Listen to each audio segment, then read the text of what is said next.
পানিহাটি থেকে খানাকুল, একদিকে বৃষ্টি আরেকদিকে ডিভিসির ছাড়া জল, দুর্ভোগ চরমে। দেখুন,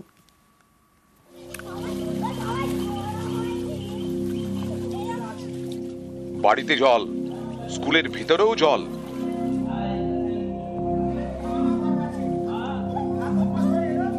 যেদিকে তাকানো যায় সেদিকেই জল। একদিকে বৃষ্টি আরেকদিকে ডিভিসি, জোড়া ফলায় ভোগান্তি। বৃহস্পতিবারও জল ছেড়েছে ডিভিসি। বৃহস্পতিবার 59,500 কিউসেক জল ছাড়া হয়। মাইথন জলাধার থেকে 31,500 কিউসেক এবং পাঞ্চেত থেকে 28,000 কিউসেক জল ছাড়া হয়। হুগলির খানাকুল, মাসখানেকের ওপর জলে জল। খানাকুলের কামদেবপুর প্রাইমারি স্কুলে জমা জলে ভোগান্তি। দাঁড়িয়ে আছি খানাকুল 2 নম্বর পঞ্চায়েত এলাকার কামদেবপুর প্রাথমিক বিদ্যালয়ে।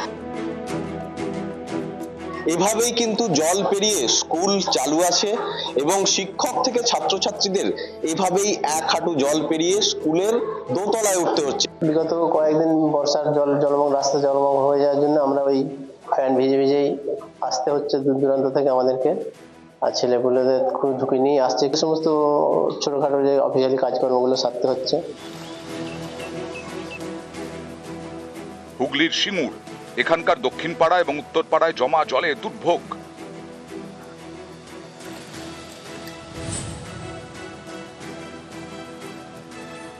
উত্তর 24 পরগনার পানিহাটি পুরো এলাকা, এখানকার 15 নম্বর ওয়ার্ডের বিস্তীর্ণ এলাকায় বৃষ্টির জমা জল। সপ্তাহ 2 ধরে চলছে এই ভোগান্তি। আমাদের জল বেরোনোর কোনো ব্যবস্থা নেই, নিকাশি ব্যবস্থাটাই নেই আমাদের এখানে, যার জন্য চারদিক উঁচু। আমাদের এখানটা মধ্যেখানটা একটা পুকুরের মতো জলটা আটকে থাকে। প্রচন্ড কষ্ট হচ্ছে, প্রত্যেকটা বাড়িতে সিনিয়র সিটিজেন আছে। নদিয়ার শান্তিপুর, এখানে টানা বৃষ্টিতে ফুঁসছে ভাগীরথী। চাষের জমিতে নদীর জল, রাস্তায় হাঁটু জল পেরিয়ে যাতায়াত, পদে পদে বিপদ। নৌকা ছাড়া তো যাওয়ার মতো লাইন নেই, এখানে রাস্তা নেই। নৌকা কিরকম সোজা আসতে পারছে না? না না, কত ভেসে চলে যাচ্ছে, ওই দূর দিয়ে আসবে, অনেক দূর দিয়ে, অনেক দূর দিয়ে আসবে। মুর্শিদাবাদের কান্দি, এখানেও জলে জল। দ্বারকা নদের জলে প্লাবন পরিস্থিতি হিজলে।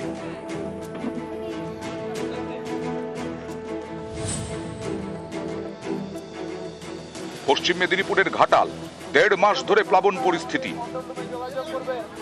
ঘাটালের বেশ কিছু এলাকায় খাবার পৌঁছে দিচ্ছে প্রশাসন। আমাদের বন্যা শুরু থেকে চলছে। আমার অফিসে রান্নাটা হচ্ছে, যেটা খুব বড় করে রান্না হয়, প্রায় 5-6 হাজার লোকের রান্না প্রতিদিন হয়। সেটা 21 তারিখ থেকে চলছে, আজ অবধি চলছে। তো আমরা চালাবো, যতদিন জল থাকবে ততদিন এই পরিষেবা চালাবো। নিউজ 18 বাংলা।